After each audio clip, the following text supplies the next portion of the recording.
Bonjour à tous et bienvenue dans ce webinaire My Talents. Donc, je suis enchantée de vous accueillir tous ici avec mes collègues que je vais vous présenter. Donc, je suis Mélissa Gay, je suis responsable du développement chez My Talents. Et aujourd'hui, nous allons découvrir plusieurs cas d'usage pour vous montrer vraiment l'efficacité d'intégrer le digital au sein de vos bilans de compétences et de vos accompagnements.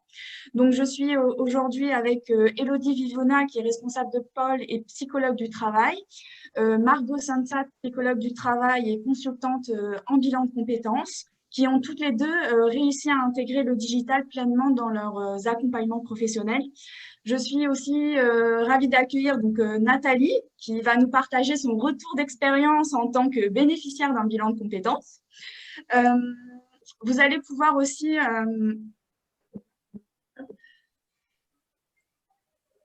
Vous Alors, allez je te laisse la pouvoir main, aussi Mélissa. contacter Jules Pierrel, donc via le chat si vous avez des petits problèmes techniques, voilà, juste pour changer le nom ou si vous nous entendez pas ou que vous ne nous voyez pas, vous pouvez le contacter sur le chat en privé. Et on a également avec nous Philippe Abou, donc qui est dirigeant de My Talents et d'un cabinet RH appelé Ressources Humaines, qui va nous en dire plus donc sur la solution My Talents et comment le digital peut être utilisé dans les métiers de l'accompagnement professionnel. Nous aurons aussi un temps d'échange à la fin pour répondre à toutes vos questions. Donc, vous pouvez utiliser le chat pour mettre vos questions au fur et à mesure, donc n'hésitez pas à le mettre. Et si vous apparaissez toujours en tant que Mélissa Gay, n'hésitez pas à mettre votre nom et prénom pour qu'on sache qui vous êtes. Donc, on va commencer par un petit sondage. Alors, hop, que je viens de lancer. Donc, avec deux questions. Donc, aujourd'hui, accompagnez-vous vos bénéficiaires 100% à distance? Oui, non.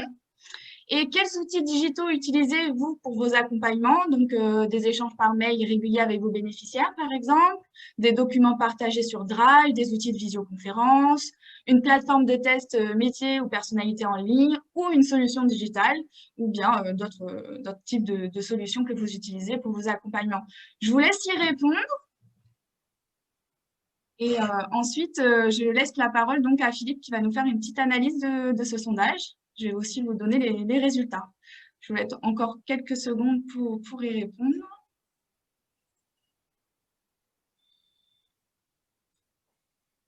OK.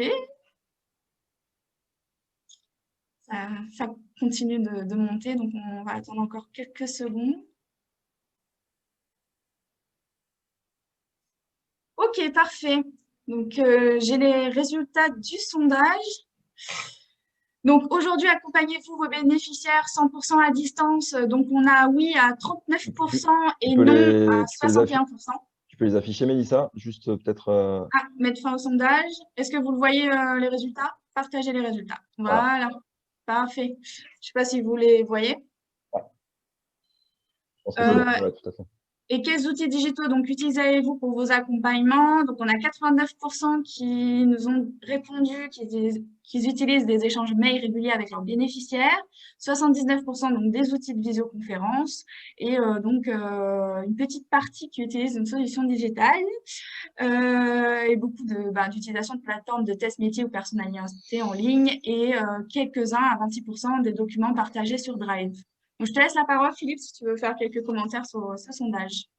Oui, bah écoute, ce qu'on peut voir, Mélissa, c'est qu'effectivement, contrairement peut-être au premier confinement, on voit que il n'y a pas, un accompagnement qui… au premier confinement, on va dire que les accompagnements avaient d'office, c'était vraiment 100% à distance, parce que c'était un confinement quand même plus total. Et là, on est sur quelque chose de mixte, donc c'est vrai que ça reflète un petit peu la situation actuelle. Quant aux outils digitaux utilisés, ben, effectivement, on se rend compte que oui, les échanges mails, ça reste quand même ce qui est très privilégié. Bon, alors après, avec les allers-retours et la traçabilité qui est aléatoire, qui peut être présente. Et effectivement, après, bon, des outils de visioconférence, là, c'est évidemment beaucoup de monde l'utilise, hein, ou de webconférence.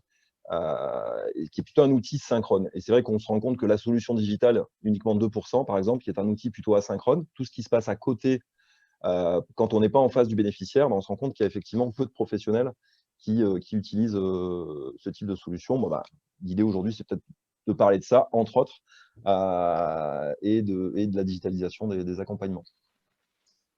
D'accord. Et Philippe, donc avant de poursuivre, est-ce que vous pouvez nous dire, enfin, est-ce que tu peux nous dire comment tu as eu l'idée de créer MyTalent, donc qui est une solution digitale? Ouais, si tu peux peut-être fermer du coup le sondage. Oui. Ok. Oui, écoute, c'est parti en fait d'un. À la base, moi, je suis dirigeant d'un cabinet RH et c'est parti d'un besoin qui était lié au développement du cabinet et j'ai voulu aller plus loin qu'un simple besoin au niveau du cabinet. J'ai voulu développer vraiment une solution propre au métier de l'accompagnement. En fait, je m'étais rendu compte qu'il y avait beaucoup de solutions qui étaient 100% en ligne, qui étaient des plateformes de e-learning qui étaient plutôt adaptées à de la formation.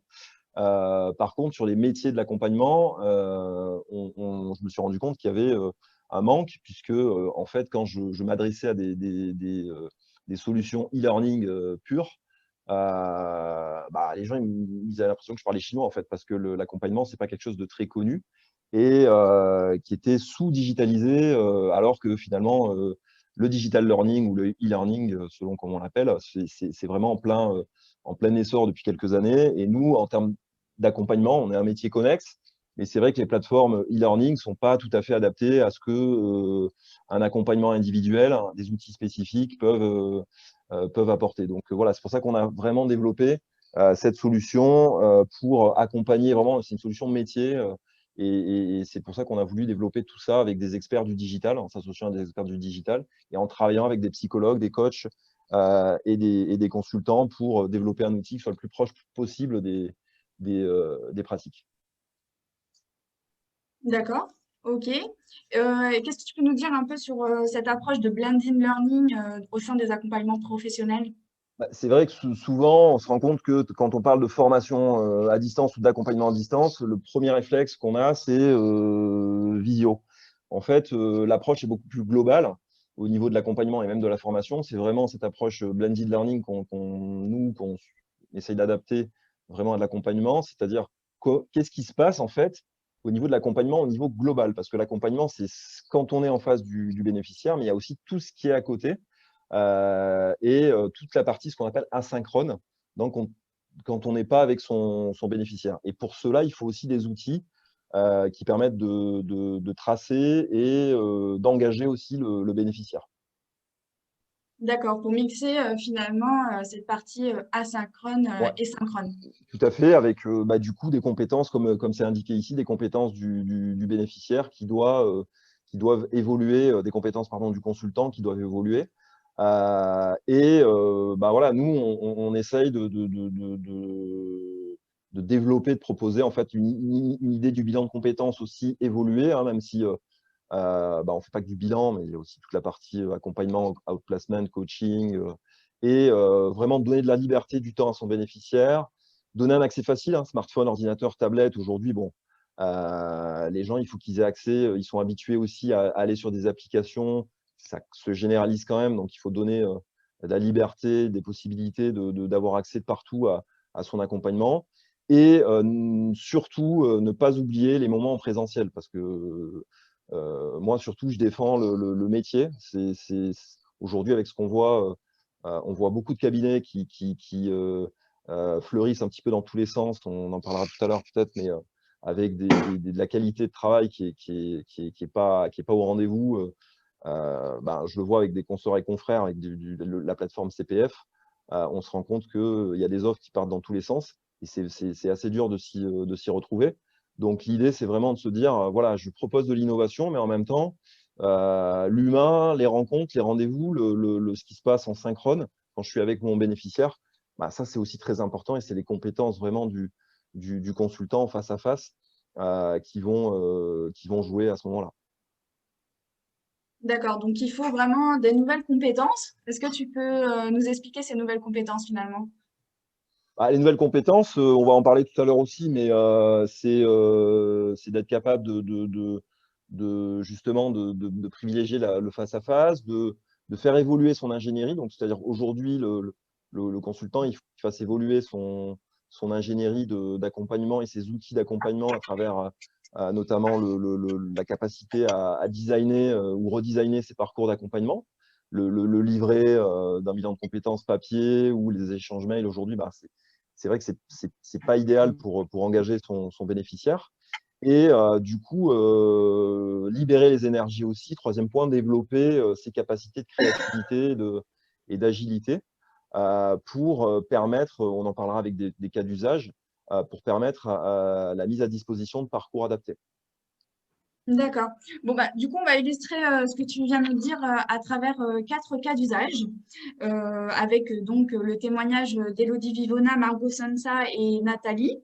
Le premier cas d'usage, ça va être créer et partager. Comment créer son parcours et comment le partager avec ses bénéficiaires ou son équipe. Le deuxième cas d'usage, ça va être engager. Finalement, on a la problématique de comment engager ses bénéficiaires dans cette démarche de réflexion et ce travail à distance. Et le troisième cas d'usage, développer et innover. Et le quatrième cas d'usage, manager et structurer grâce à une solution digitale. Donc, pour le premier cas d'usage, alors, excusez-moi, j'admets les participants en même temps. Donc, dans ce premier cas d'usage, donc créer et partager, nous allons voir qu'un outil digital doit être avant tout la possibilité de créer ses parcours d'accompagnement comme un bilan de compétences, et les partager avec son équipe et ses bénéficiaires. Finalement, comme le disait Philippe, il est donc important d'intégrer de nouvelles compétences dans sa pratique pour pouvoir digitaliser et créer son propre parcours de A à Z. Donc, il faut faire preuve d'agilité, de créativité, susciter l'engagement auprès des bénéficiaires, qu'on verra dans ce deuxième cas d'usage. Donc, pour intégrer le digital, la première étape, c'est de digitaliser. Donc, je vais laisser la parole donc, à Philippe si tu souhaites compléter ce que je viens de dire. Et sinon, je vais laisser aussi la parole à Élodie et Margot, qui sont deux consultantes au sein d'un cabinet RH AP Ressources Humaines et qui vont nous expliquer comment elles ont créé leur parcours d'accompagnement et comment elles ont pu se les approprier et les partager auprès de leur équipe et leurs bénéficiaires. Ok, bah, Élodie. Bonjour à tous. Alors, je suis vraiment ravie de participer aujourd'hui à ce webinaire.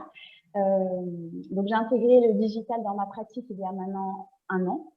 Auparavant, j'étais dans un centre de bilan de compétences plutôt de manière, on va dire, classique, c'est-à-dire des exercices crayon-papier.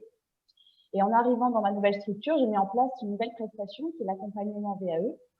En amont, il y a eu vraiment une réflexion pédagogique sur comment je voulais partager avec les bénéficiaires entre les rendez-vous, donc vraiment la partie synchrone asynchrone. Donc ça a été important pour moi que ce soit un outil, utiliser un outil, on va dire, interactif. Donc j'ai construit, on va dire, avec des supports, voilà, que ça soit vraiment interactif et facile d'utilisation. Et je me suis mise à la place du bénéficiaire pour intégrer le digital. Il y a eu un travail de réflexion vraiment sur l'ingénierie de formation. Et voilà, pour que ça soit ludique, si vous voulez, auparavant, donc, dans l'accompagnement, on va dire plutôt classique. Excusez-moi, je m'entends. Mieux comme ça, peut-être? Ouais. Le son est mieux, oui. C'est mieux, hein, parce que je m'entendais en... OK. Donc voilà, auparavant, j'étais plutôt sur une façon, on va dire, classique. Il n'y avait pas d'enrichissement, on va dire, entre chaque rendez-vous. Là, vraiment, d'avoir apporté le digital, ça a permis, on va dire, l'interaction entre les rendez-vous. Donc, il fallait que ça soit aussi ludique pour moi et pour les bénéficiaires. Et par la suite, j'ai voulu, on va dire, former aussi les consultantes internes. J'ai donc créé un parcours pour les former à l'accompagnement VAE. Il est important que ça soit facile d'utilisation, car au sein de notre équipe, on a des niveaux de pratique complètement différents. Et voilà, par rapport aux âges, par exemple, par rapport à des consultantes, on a de 28 à 60 ans, donc il fallait vraiment que ça soit facile d'accès. D'accord, merci Élodie. Alors du coup, moi pour rejoindre ce que disait Élodie, moi j'ai intégré du coup l'équipe AP Ressources Humaines depuis juillet.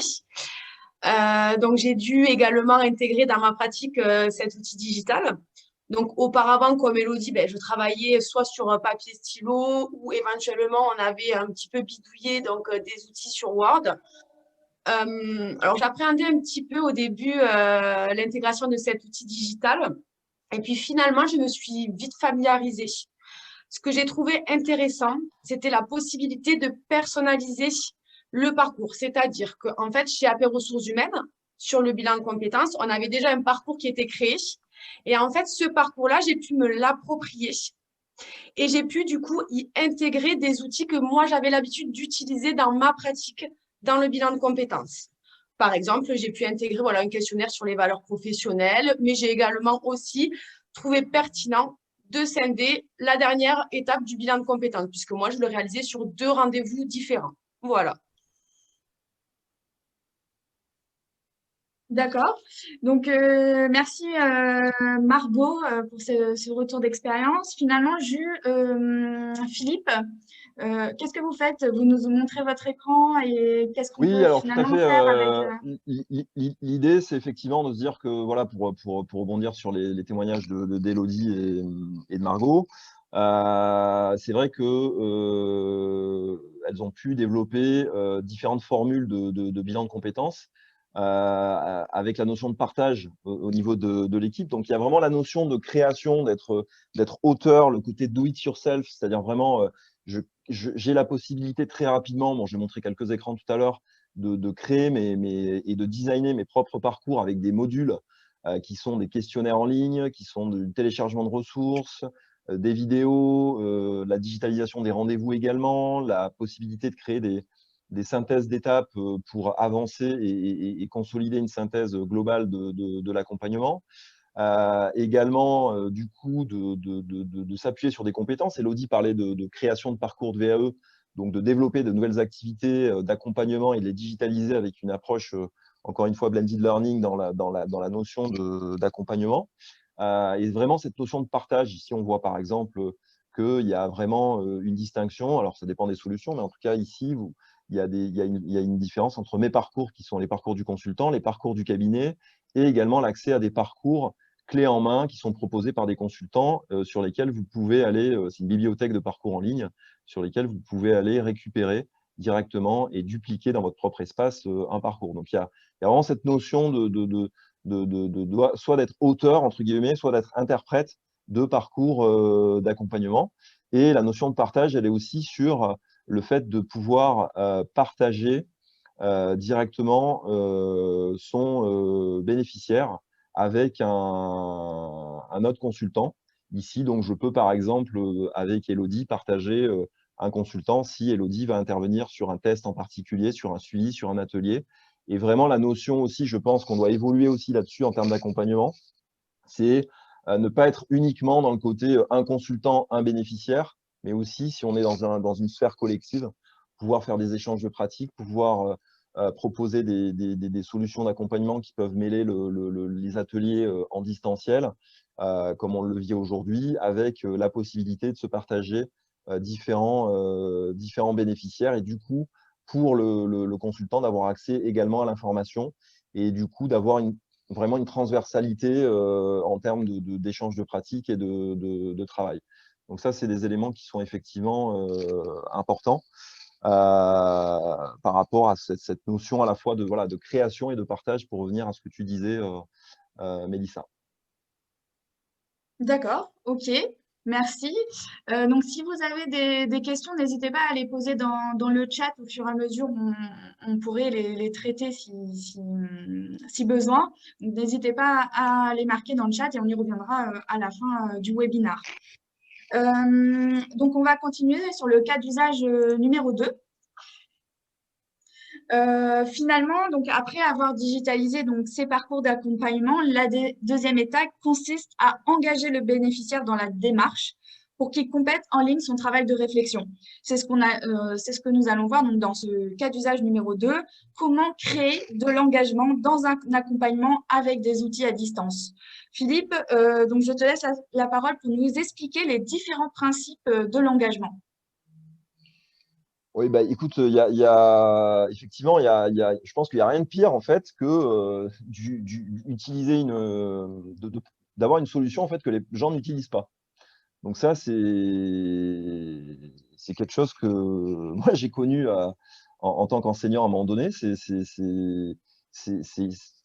super le digital, mais il faut quand même l'utiliser, quoi. Si c'est pour avoir avoir quelque chose qu'on n'utilise pas. Alors pourquoi on ne va pas l'utiliser? Parce que on ne comprend pas, ce n'est pas accessible, ce n'est pas facile.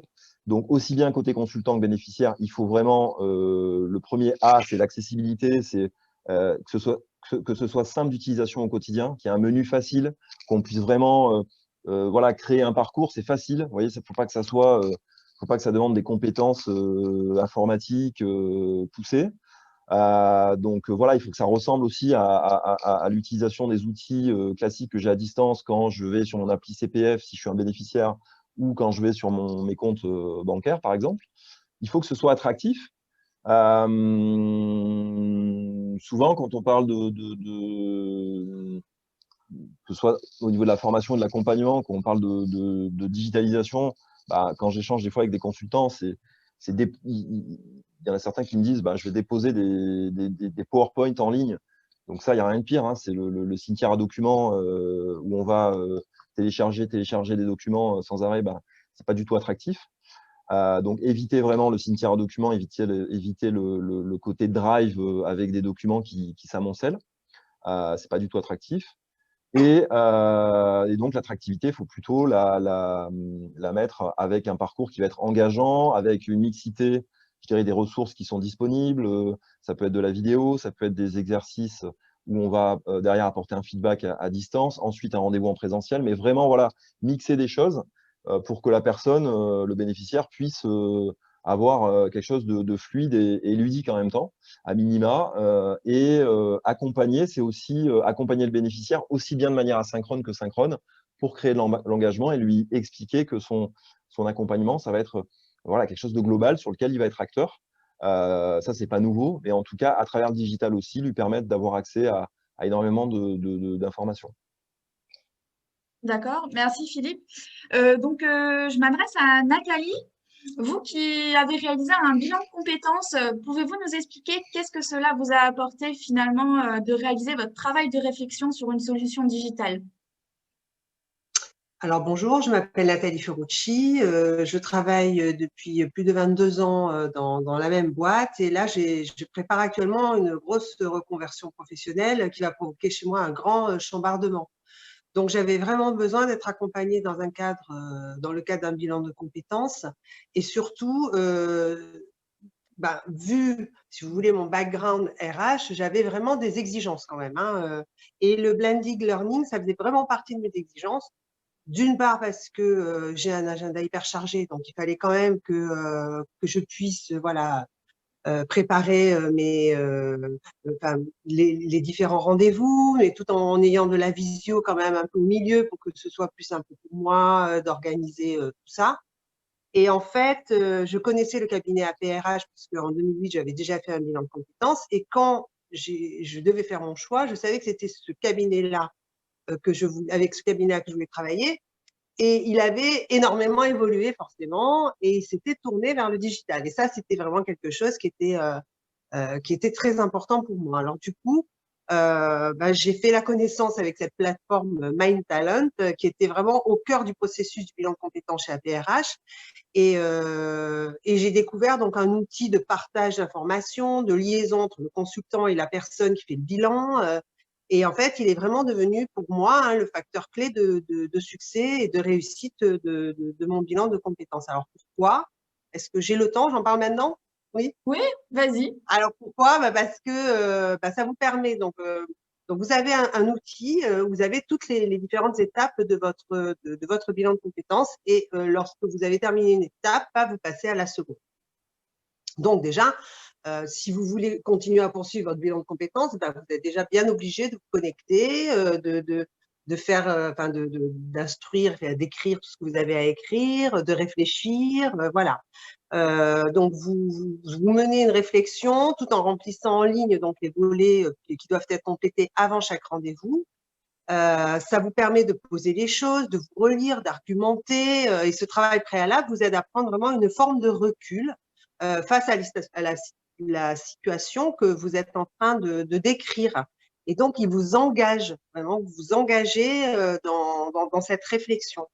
Ce qui fait qu'au moment du rendez-vous, moi, ça s'est fait en visioconférence régulièrement, mais c'était mon choix. Et finalement, j'ai eu la chance d'avoir une super consultante, donc on a créé le lien, nous on a créé un lien, etc. C'était très fort. Et ce qui était un réel plus au vu de mon agenda aussi, hein, comme je vous ai dit. Et je pouvais libérer tout mon temps dans ce créneau, m'organiser. Et l'essentiel du travail que j'avais à mener avec ma consultante, bah, c'était la richesse de nos échanges, en fait. Parce que tout le travail un peu de réflexion, je l'avais mené en amont sur la plateforme. Et vraiment, moi, je suis vraiment heureuse des échanges et qu'on a eu au moment de cette heure et demie de rendez-vous, de ces heures et demie de rendez-vous que l'on a eu tout au long de mon parcours. Voilà. Et pour moi, si je peux juste rajouter quelque chose, la plus-value, c'était que la situation voilà, était posée. Et le consultant, il a eu le temps lui aussi de prendre connaissance de ce que j'avais mis par écrit dans les différents outils, hein, parce qu'il y avait différents outils tout au long du parcours. Et voilà, et il avait lui aussi une vision complète de ce dont on allait discuter. Et du coup, moi, j'ai trouvé qu'elle allait directement à l'essentiel, que directement, elle avait mis le doigt sur le nœud du problème. Et en fait, on nourrissait nos échanges durant cette…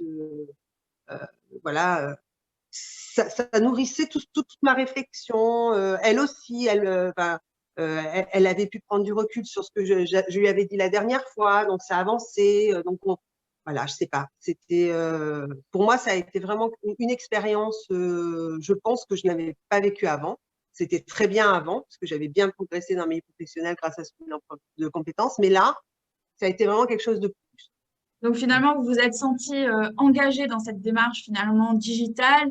Ça vous Je pense avait qu'on n'a pas le permis… choix. Voilà. Voilà, Ok, on n'a pas le d'accord. choix puisque de toute façon, on est obligé de remplir, enfin de faire tout ce travail préparatoire déjà pour pouvoir avoir notre rendez-vous.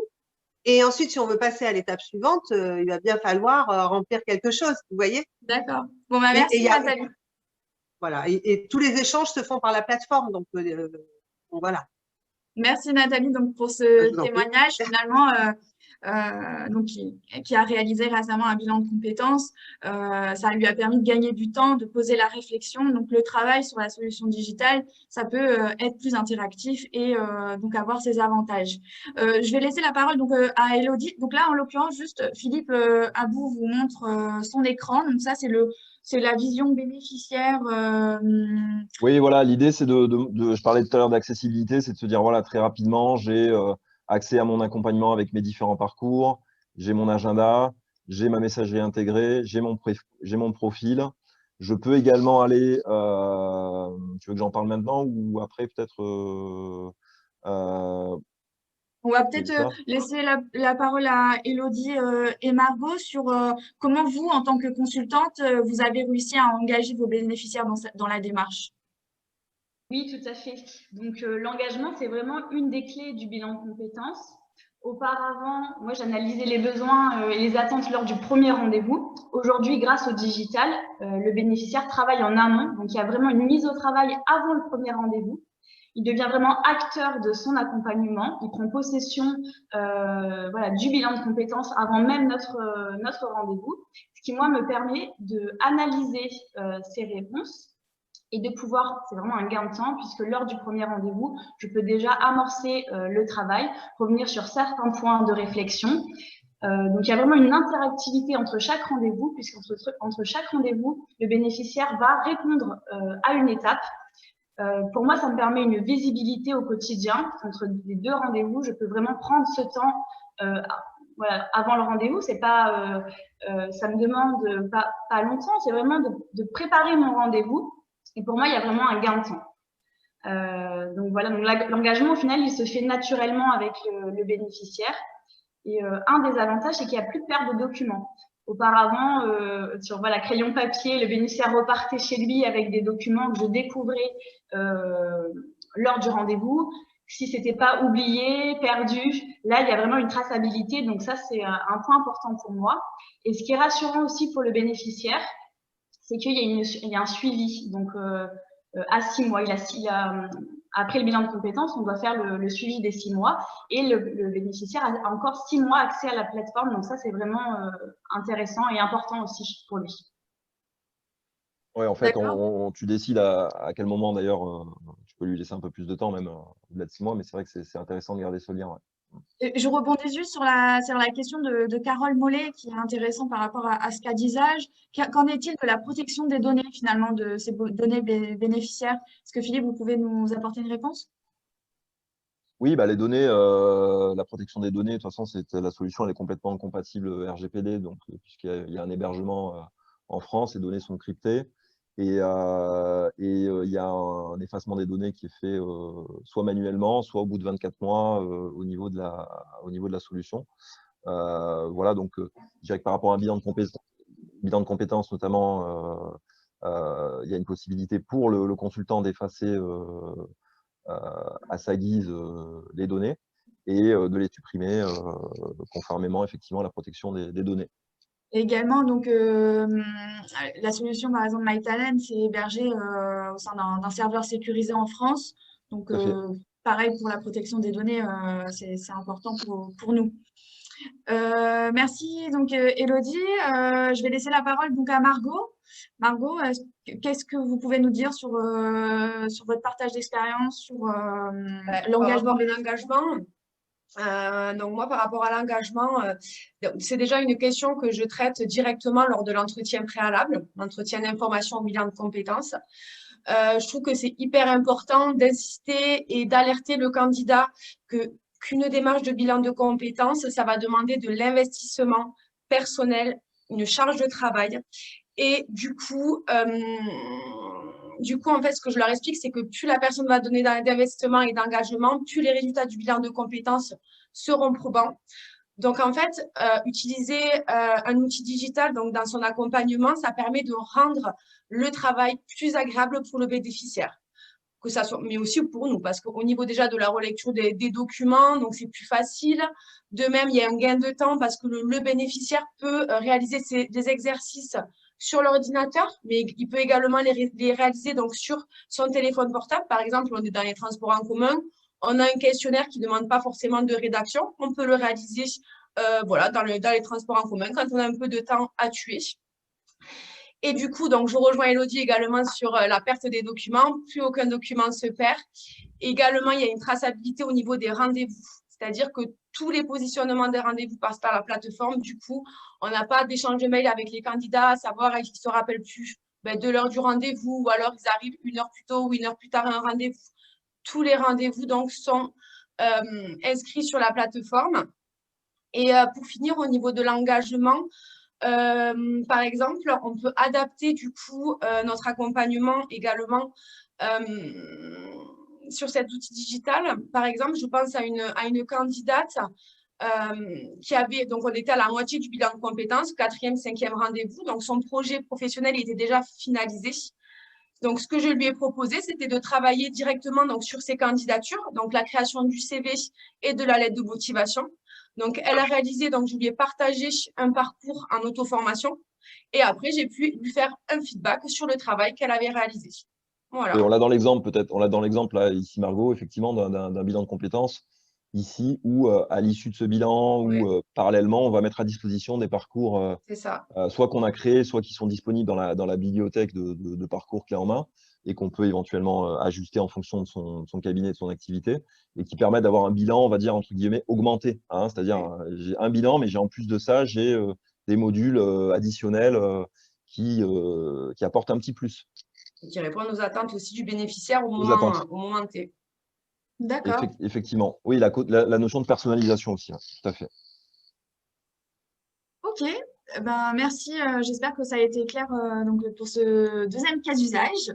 Donc, on va enchaîner Voilà. avec le Je troisième. voulais juste vous montrer Oui, avec ouais, juste pour compléter Mélissa, des fonctionnalités qui sont, tout à l'heure, je parlais un petit peu de spécificité d'outils d'accompagnement. Là, on a une spécificité sur cet outil, par exemple, où le bénéficiaire peut directement aller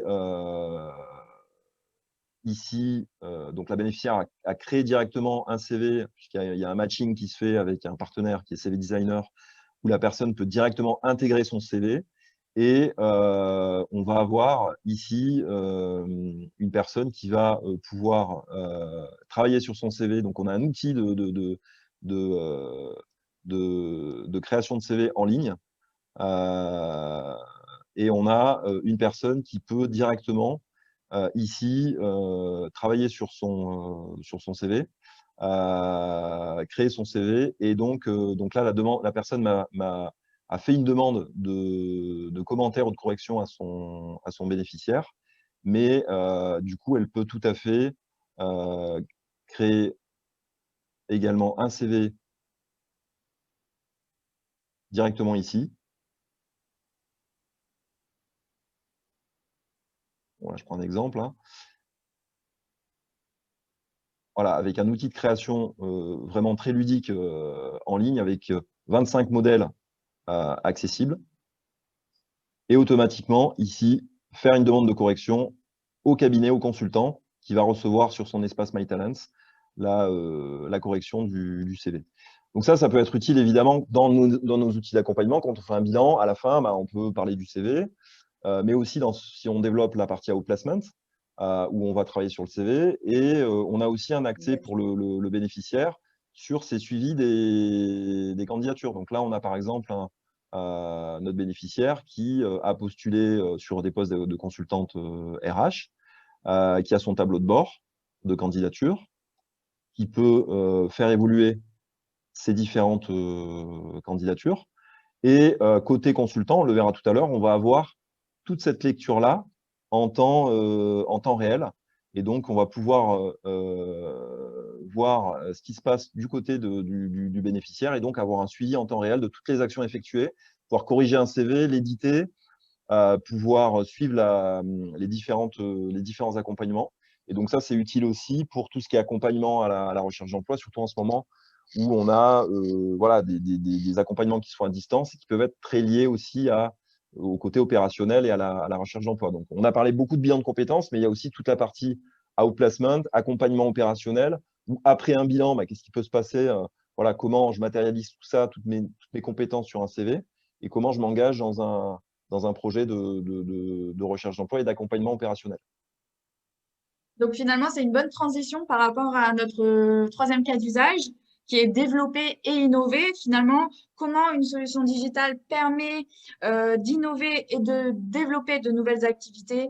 C'est ce qu'on va voir avec le retour d'Élodie et de Margot.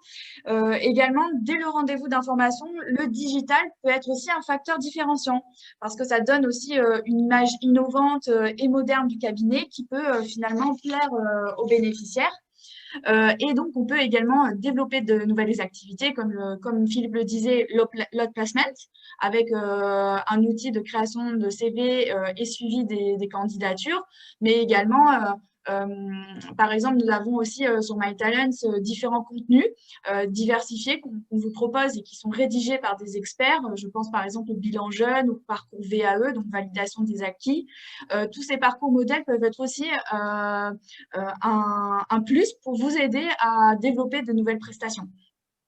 Je ne sais pas si tu veux compléter sur ce que je viens de dire, Philippe. Non, c'est bon. D'accord, ok. Je vais juste laisser la parole donc, à Nathalie par rapport au rendez-vous d'information. Vous en avez un peu parlé tout à l'heure lorsque vous êtes présentée, mais finalement, qu'est-ce qui a joué dans le choix de votre cabinet lors du rendez-vous d'information? C'est mon souhait, en effet, d'aller vers du digital. Hein. Comme je vous ai expliqué, j'avais quand même j'ai toujours d'ailleurs un agenda très très chargé, ce qui fait que j'ai toujours du mal à caser mes rendez-vous. Et le fait d'aller, par exemple, sur l'UNAVB, ça pouvait être pour moi un handicap. Donc, il y avait ce côté-là. Hein. Donc, je voulais essayer de trouver une façon d'organiser mes rendez-vous.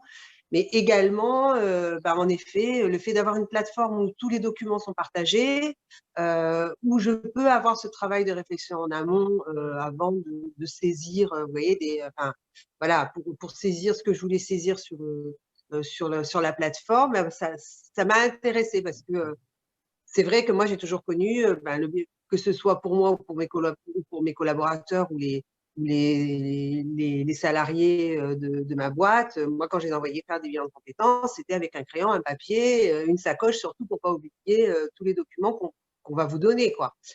Bon, déjà, ça aussi, c'est beaucoup plus pratique. Moi, ce qui m'a intéressé aussi, c'est que parallèlement à ma démarche de bilan de compétences, je faisais aussi d'autres démarches, notamment un CEP pour de salariés démissionnaires pour création d'entreprise. Et donc, du coup, il y avait beaucoup de redites. Évidemment, ce que je faisais dans le cadre de mon bilan de compétences, ça me servait énormément dans le cadre de mon CEP et pour remplir aussi tous les documents que j'avais à remplir auprès de Transition Pro. Donc, le fait de pouvoir aller piocher en permanence sur la plateforme les choses qui étaient intéressantes, qui allaient mettre en valeur mon projet auprès de Transition Pro, etc., c'était d'une facilité. En fait, je dégrossissais au fur et à mesure que j'avançais dans mes étapes auprès de Transition Pro et de la CCI, enfin de mon CEP. Je dégrossissais déjà toutes les étapes avec mon consultant et en plus, j'avais une trace. Alors bien sûr qu'avec le papier, j'ai une trace. Mais là, c'était vraiment différent parce que pas ce que je faisais du copier-coller des fois à l'écran. Voilà. D'accord. Bah, merci Nathalie. Et Élodie, donc, comment vous arrivez à vous démarquer donc, en tant que consultante lors d'un rendez-vous d'information avec un bénéficiaire?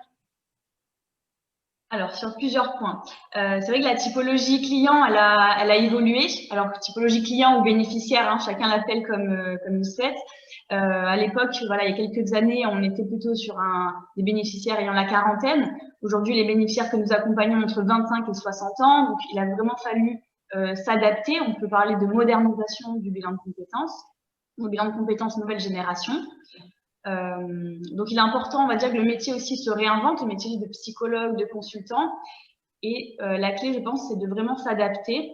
Même si l'accompagnement reste le cœur de notre métier, c'était pouvoir apporter un enrichissement via le digital dans nos pratiques d'accompagnement. Et c'est comme ça qu'on se démarque lors du rendez-vous d'information, en tout cas. Enfin, ça nous apporte un élément pour se démarquer sur cette modernisation qui est agréable de pouvoir faciliter, on va dire, enfin, en tout cas rendre un accès facilitant entre chaque rendez-vous.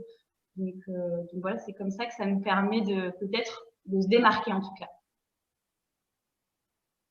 D'accord, merci Élodie. Donc finalement, il y a beaucoup d'interactions entre le compte bénéficiaire et le compte consultant. Est-ce que Philippe, vous pouvez nous montrer ces différentes interactions, comment ça interagit sur les deux comptes?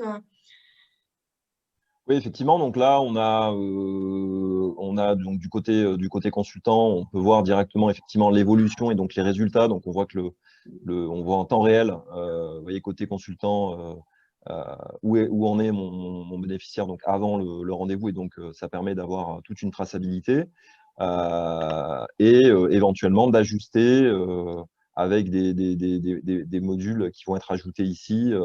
Que je peux aller chercher sur, je sais pas si je veux rajouter un module création d'entreprise parce qu'à la fin, on part plutôt sur une création d'entreprise. Je peux soit lui intégrer dans son bilan un module supplémentaire sur la création d'entreprise que j'ai créé ou que je utilise directement dans la solution sur des modules clés en main, soit lui mettre à disposition carrément un parcours total supplémentaire. Mais bon, j'ai la possibilité aussi, si je souhaite directement intégrer des modules qui sont des petits morceaux de parcours, d'agrémenter, d'alimenter un petit peu mon parcours et donc du coup, de le personnaliser. On parlera tout à l'heure peut-être de Calliope, qui est un enjeu pour les cabinets. Hein. Aujourd'hui, clairement, voilà, les enjeux, c'est l'appli CPF, c'est Calliope, c'est la situation dans laquelle on vit aujourd'hui aussi, mais il y a tous ces éléments-là qui sont à prendre en compte. Et donc, je peux directement ajuster, personnaliser. Donc, on n'est pas sur une brique rigide. Je peux, comme le disait Élodie et Margot tout à l'heure, je peux vraiment adapter, personnaliser en temps réel l'accompagnement. Parce qu'un bilan de compétences, il n'est pas tracé à l'avance. Hein. On a une ligne directrice, mais après, on va en fonction de la personne, en fonction aussi en partant de la personne et de ses attentes et de l'avancement du bilan, on va être agile aussi pour lui proposer des chemins qui vont être un petit peu différents. Et ça, c'est très important, la personnalisation, aussi bien dans l'approche d'accompagnement que dans l'aspect Calliope, hein, puisque c'est vrai que au niveau du cabinet APR ressources humaines, il y a eu, je crois aussi, récemment, l'audit Calliope, et c'est vrai que ça a été peut-être qu'Élodie, tu pourras nous en parler, parce que tu as été référente là-dessus. On pourra en parler dans le cas voilà, d'usage on pourra en parler, 4. Voilà, j'anticipe un petit peu. Donc voilà, j'ai toute cette traçabilité du parcours et ce suivi en live. Et aussi, bah, tout à l'heure, vous voyez, on a créé un CV.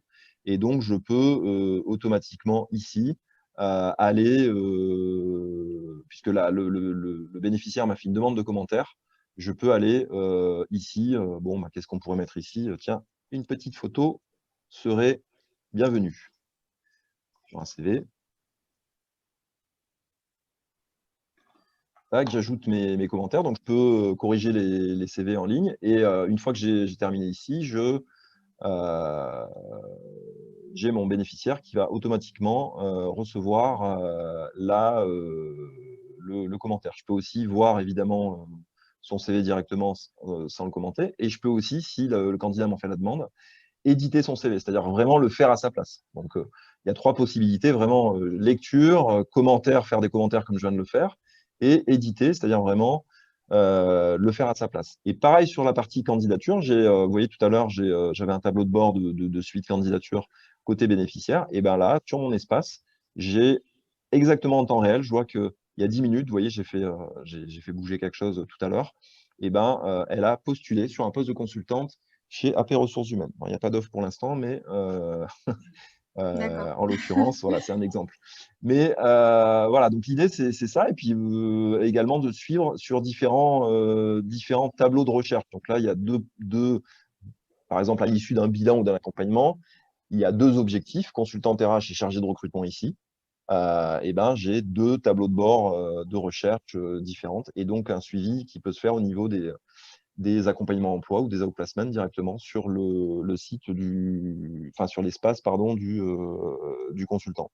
Donc voilà, ça c'est, on parle de développement d'innovation parce que souvent, quand j'échange avec les cabinets qui utilisent la solution, ils me disent, bah, ça va me permettre de développer ça me donne des idées, j'aimerais proposer des alternatives, des nouvelles formules de bilan, j'aimerais, pourquoi pas, développer l'outplacement, tout ça. Ben, effectivement, c'est vrai que le digital permet d'accélérer aussi à la fois l'innovation, de libérer des énergies, comme l'a démontré par exemple Élodie, Élodie l'a fait avec succès au niveau du cabinet, c'est de développer une activité from scratch, hein, de zéro, ou se dire, bah, tiens, j'ai un outil qui me permet d'aller développer, je sais pas, l'orientation, l'accompagnement dédié à l'outplacement, pardon, et de me dire, ben, tiens, dans mon équipe, dans mes consultants, j'ai des personnes qui vont être capables aussi de travailler là-dessus et d'utiliser le digital pour développer et innover au niveau du cabinet. Donc, je pense que c'est vraiment important aujourd'hui,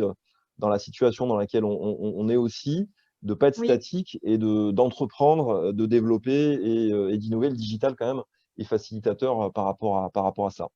Également, donc pour développer de nouvelles prestations, j'ai mentionné tout à l'heure qu'on avait des contenus rédigés par des experts sur MyTalent. Est-ce que vous pouvez nous montrer, Philippe, ces différents contenus, par exemple? Et c'est ce qui nous distingue finalement, c'est ce qui distingue d'une solution MyTalent d'une solution finalement classique. C'est vraiment le contenu et les possibilités. Oui, voilà, Rédigés par les experts. il y a des contenus ici qui sont fournis. Donc, effectivement, il y a une plateforme avec des contenus qui sont directement créés par des experts sur les différents types d'accompagnement et qui sont accessibles directement ou duplicables dans son propre espace pour derrière le redesigner sur son cabinet. Donc, je peux faire un petit peu tout. Je peux à la fois utiliser des outils clés en main, des parcours clés en main. Je peux en créer un from scratch ou je peux faire un mix des deux, utiliser des ressources existantes et puis les réadapter, rajouter un petit peu ma touche. D'accord. Bon, on va enchaîner donc pour essayer de tenir un peu les timings au cas numéro 4, donc qui est manager et structurer. J'ai eu 3 questions un peu sur la partie administrative, donc on va en parler dans ce cas d'usage numéro 4. Donc finalement, on va voir ici comment le digital peut faciliter le pilotage de votre activité et aussi faciliter la mise en place de Calliope. Notamment, le digital devient facilitateur sur 2 critères Calliope, qui est notamment la traçabilité et la personnalisation des parcours. Je vais laisser la parole à Élodie et Margot. Finalement, vous... Vous avez passé la certification Calliope au sein de votre cabinet RH APR Ressources Humaines récemment. Comment le digital a pu faciliter le passage de cette certification? Moi, je vais intervenir du coup sur le critère Calliope, sur la personnalisation, donc notamment sur le bilan de compétences. Donc, sur une démarche d'accompagnement, en fait, l'outil digital, ça permet d'adapter facilement la démarche de bilan de compétences. Donc, par exemple, quand on réalise le premier rendez-vous bilan de compétences, donc comme la plupart des consultants, je suppose, on va travailler sur le parcours professionnel, sur le parcours personnel, mais surtout sur la clarification des attentes et des objectifs du bilan de compétences. En fait, cette clarification, ça va nous permettre de driver notre accompagnement. Et grâce à l'outil digital, on va pouvoir facilement donc adapter et moduler le parcours du bilan de compétences. Par exemple, en ajoutant ou en supprimant des exercices, en modifiant l'ordre de passation des exercices. Voilà, tout simplement. Donc, c'est vraiment un outil facile d'utilisation concernant l'adaptation et la personnalisation de la démarche de bilan de compétences notamment. Si je peux rebondir sur ce que Margot a dit, c'est vrai que par rapport, voilà, il y a un des critères, c'est vraiment sur la personnalisation, d'avoir des objectifs opérationnels. Et l'outil MyTalents nous permet vraiment d'adapter et de personnaliser pour chaque personne accompagnée. Donc ça, c'est vraiment, je pense, un critère très important qui nous a aidés, en tout cas, dans la certification. D'accord. Et par rapport au pilotage de l'activité, comment vous avez géré finalement? Comment vous gérez? Donc là, ce qui est très intéressant, c'est qu'aujourd'hui, je suis coordinatrice sur l'accompagnement VAE. Donc, je pilote l'activité. Depuis, donc, il y a l'espace consultant et l'espace manager. Depuis l'espace manager, dès que j'ai un appel entrant, donc je traite la demande. Et selon la charge de travail de mes consultantes, je peux dispatcher les dossiers. Donc, ça, c'est très important, c'est-à-dire je prends les éléments clés, je peux les rentrer, donc je peux rentrer les informations pertinentes. Notamment, moi, ce qui m'intéresse, ça peut être par exemple le montant du CPF, ça peut être le moyen de financement, la durée de l'accompagnement, toutes les informations qui vont être pertinentes aux consultants. Donc voilà, la possibilité d'entrer ces informations et surtout de les transmettre sans envoyer de mail, voilà, c'est très fluide en fait sur cette pratique. Donc c'est un gain de temps pour moi et voilà. D'accord. Et je rebondis aussi sur la question de Anne Dupont. Pouvez-vous nous parler de la partie gestion administrative des dossiers par le consultant, prospect, contrat, suivi à 6 mois, statistique? Justement, cet espace manager, je vais laisser Philippe y répondre, mais peut vraiment faciliter cette partie administrative pour piloter son activité. Oui, alors c'est vrai que de toute façon, je rebondis aussi là-dessus parce que la solution qui fait tout n'existe pas. Donc nous, effectivement, on n'est pas un outil on n'est pas un CRM ou en tout cas, c'est pas notre cœur de métier. Notre cœur de métier, c'est d'accompagner les bénéficiaires. Mais c'est vrai qu'on a développé et on va développer aussi d'autres choses, notamment la génération des feuilles de présence et la génération des conventions. Donc ça, c'est des choses qui sont prévues pour début 2021. Parce que notre cœur de métier, c'est l'accompagnement et la personnalisation de l'accompagnement à distance ou en blended, effectivement, comme on l'a vu. Donc néanmoins, vraiment, j'insiste sur la partie management parce que ça, c'est aussi important.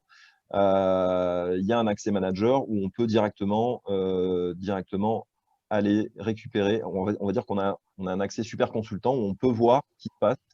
Donc là, j'ai été directement chez un consultant et je peux aller voir directement ce qui se passe dans chacun de mes consultants. Voilà. Donc ça, c'est des éléments qui sont intéressants.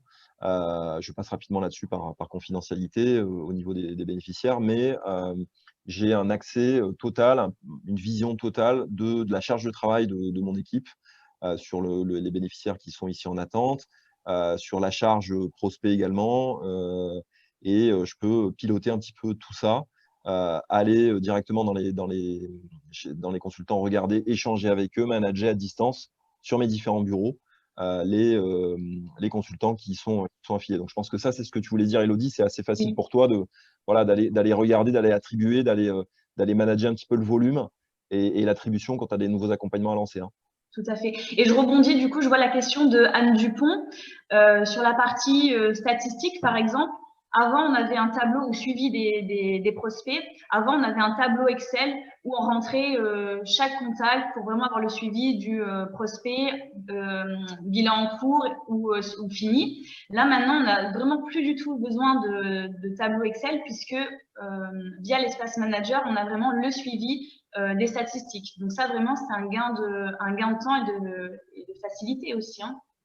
Ouais. Et disons que sur le côté consultant, on va pouvoir notamment télécharger un document un pré-document de synthèse et d'ici tout début 2021, là, on pourra télécharger des feuilles de présence et une convention. C'est pas notre cœur de métier à la base, mais on est là pour proposer des choses en plus pour faciliter la vie, tous les rendez-vous qui se synchronisent évidemment avec son agenda. Et voilà, et des surprises qu'on prépare aussi, hein, Mélissa, sur des nouvelles fonctionnalités qui vont agrémenter et qui vont être vraiment propres à notre métier. Parce que l'idée, c'est vraiment ça, c'est de se dire, c'est un outil qui est propre à notre métier, qui est utilisé aujourd'hui par 25 cabinets en France, une centaine de consultants, des cabinets à taille humaine, hein, qui sont entre 1 et 15 consultants. Voilà, donc l'idée, c'est vraiment d'accompagner la digitalisation de ces cabinets et d'avoir aussi une consolidation au niveau des statistiques qui peuvent être aussi bien sur la répartition des bénéficiaires, l'origine du financement, et puis des éléments qui sont un peu plus, je passe rapidement sur des éléments commerciaux, etc. Voilà, donc comme le taux de transformation. Et donc, pour finaliser, pour répondre à Anne Dupont, également, sur le compte consultant, vous avez la possibilité de choisir le bénéficiaire. Quand vous allez ajouter un bénéficiaire, vous pouvez le mettre en prospect, justement. Et ensuite, une fois que vous avez signé avec votre bénéficiaire, vous allez pouvoir le mettre en cours. Et donc, ça vous permet aussi d'analyser votre taux de transformation. Et ce taux de transformation, vous allez le retrouver dans l'onglet statistiques. Voilà, juste pour clarifier ce point-là. D'accord. Finalement, est-ce que vous avez des choses à rajouter sur cette partie manager et structurée? Non, c'est bon. Non, c'est bon. On est bon. Quel timing! Il est midi, hein? On a respecté les timings. Ouais. Exceptionnel. Franchement, moi, je dis voilà. Bravo. Donc, je vais juste, on va répondre donc aux dernières questions qu'on nous a posées. Donc, si vous avez des questions, n'hésitez pas à les poser dans le chat. Donc, on a essayé aussi de respecter les timings et on y est presque. Pour la question qu'on nous a posée, comment intégrer nos outils tests utilisés sur la plateforme? Philippe, je te laisse répondre. Alors, au niveau intégrer les tests, tout dépend des tests. Hein. On peut évidemment intégrer des liens qui vont renvoyer vers une plateforme. On peut déposer les résultats directement, soit via un lien, soit via des documents qu'on dépose en téléchargement. Voilà, chaque cabinet effectivement utilise ses éditeurs. Hein. Il y en a certains qui vont travailler avec Pearson, d'autres avec Ubix, d'autres avec Central Test, etc. Donc chaque cabinet a ses propres outils. Ce que je peux dire, c'est qu'on va développer début d'année prochaine une possibilité de créer ses propres tests en ligne. Alors attention, hein, quand j'utilise le terme test, je vais plutôt dire questionnaire de personnalité et de motivation, voilà, avec des feedbacks automatiques. Là, aujourd'hui, on peut créer ses propres questionnaires. On va aller plus loin dans ça. On va créer des feedbacks automatiques, ce qui permettra d'avoir des résultats. Donc, pour certaines formules d'accompagnement, ce qui permettra aussi de ne pas dépendre, de ne pas proposer systématiquement un test, ou en tout cas d'avoir une alternative avec des questionnaires de motivation que vous pourrez directement créer. Aujourd'hui, si vous utilisez... chez APRH, c'était utilisé, c'est le Golden, Sozy, Motiva, l'IRMR, etc. Donc, ce sont des liens qui sont directement positionnés voilà, dans l'accompagnement type, et donc du coup qui sont accessibles pour le bénéficiaire depuis le parcours. D'accord, ok, merci. On a une question par rapport à la gestion du temps. Alors, comment comptabilisez-vous le temps? Donc ça, c'est une question peut-être un peu difficile à répondre. Alors, Mais oui. Si, on peut répondre. Ouais. Oui, je peux répondre. Ça dépend de quel point de vue. Si on prend, par exemple, pour préparer notre rendez-vous avec le bénéficiaire lors de l'accompagnement, je dirais, voilà, le temps de préparation, c'est vraiment voilà, 15 minutes, 10 minutes avant le rendez-vous, le temps vraiment de prendre connaissance des informations, de repérer les éléments clés. Donc voilà, sur la partie plutôt bénéficiaire. L'autre partie, comptabilisez-vous le temps, c'est-à-dire peut-être pour préparer un parcours. Moi, en tout cas, pour le premier accompagnement VAE que j'ai créé pour les bénéficiaires, j'ai peut-être mis, mais tout en continuant mes accompagnements à côté, hein, entre 15 jours et 1 mois. Par contre, le temps de m'adapter. La deuxième fois, ça a été beaucoup plus facile. C'était très clair dans ma pensée. J'ai mis 3 jours, je pense. Donc voilà, après, ça dépend de chacun, évidemment. Hein. Je pense que la question, elle est aussi orientée sur comment on comptabilise le temps sur, par exemple, un bilan de compétences, ce qui est fait en asynchrone et en synchrone. Enfin, je l'ai compris comme ça, moi, en tout cas. Moi aussi, je l'ai compris comme ça. Je me permets de compléter. Du coup, eh bien, comme je le montrais tout à l'heure, en fait, l'idée, c'est quoi? C'est de se dire que un accompagnement, et c'est une question très pertinente, je vous remercie, un accompagnement, il comprend des phases synchrones et des phases asynchrones. Donc, je prends un exemple, un bilan de compétences qui va faire 24 heures, par exemple. Il peut très bien avoir 12 heures de rendez-vous en synchrone. Donc ça, c'est vraiment la partie en présentiel synchrone. Et ensuite, on peut avoir 12 heures de travail à distance qui est réalisé sur la plateforme et qui va être également quantifié dans le parcours. Par exemple, dans votre première étape de bilan, il va y avoir un rendez-vous de 2 heures et à côté, il va y avoir 1 heure de préparation. Et cette première étape, elle est quantifiée sur une durée de 3 heures.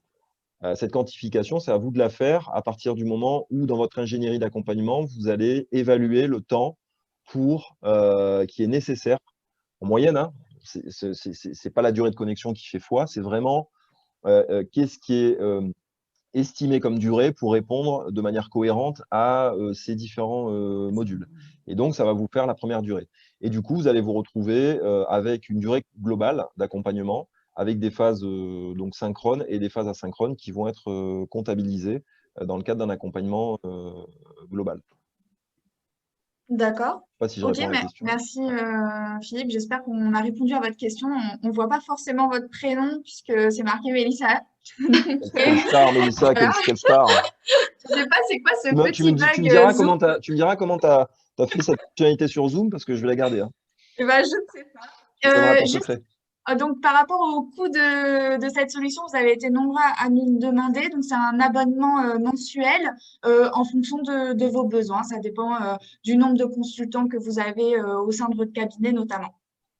Donc, ça, n'hésitez pas à revenir vers moi. J'ai mis mon mail sur le chat, m.gay@mytalents.com. Alors, c'est difficile de vous donner une fourchette de prix. Je ne sais pas si ça dépend vraiment du nombre de consultants au sein de votre cabinet. Donc, un indépendant n'aura pas du tout le même prix qu'un cabinet qui a 10 consultants. Donc, c'est très compliqué de vous donner une fourchette. Ça reste accessible. Voilà. Donc, pour un indépendant, par exemple, ça va lui coûter peut-être le prix sur une année d'un bilan. Donc, voilà, derrière,